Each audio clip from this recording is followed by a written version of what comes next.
गत काली आपण जानते जे विषम कटकर जो पाइक डाकुलगुड़ा उन्नीत उच्च प्राथमिक विद्यालय जो इनसीडेंट घटिला ए चार जन पिला आहत होते निकटस्थ हॉस्पिटल भर्ती करा तेबे ए बाबद विभाग मंत्री की प्रकार निर्देश देते आम आलोचना करवा सर गत काली आम देखिलु जे पाइक डाकुलगुड़ा जोटा अच्छी विषम कटक रायगड़ा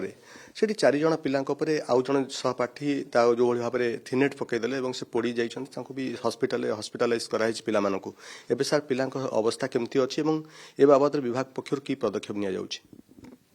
देखो ये विषय जितेबाला अवगत है मो सांगे सांगे आमर जे सेक्रेटरी मुझको निर्देश देछि ताको से उपरे से केमती नजर रखिबे आउ से मानकर जेमती किछि असुविधा हबो नाही कौन सब घटना घटी पिला केमती मेडिकल ठीक भाव में ट्रीटमेंट हे भल हे से सब प्रकार निर्देश देछि से निश्चय तार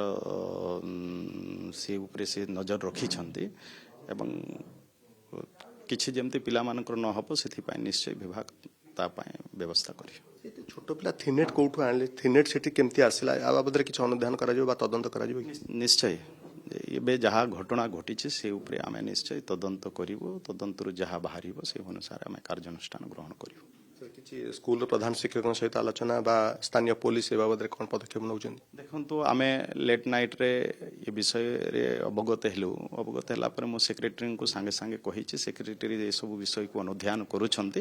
एवं परवर्ती समय रे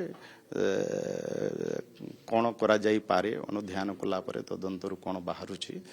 से अनुसार आम जहाँ पदक्षेप ग्रहण करने कथा विभाग तरफ आम से अनुसार कार्यानुष्ठान ग्रहण कर देखु काली कही अति शीघ्र से उपरे अनुध्यान करी तदंत करी शीघ्र कौन घटना घटी आउ से किए दायी ये सब विषय मुझे कहीदे से अनुध्यान करुँच विषय को एवं अति शीघ्र से रिपोर्ट प्रदान करेंगे आपण शुणुले जे मो सहित विद्यालय और गणशिक्षा विभाग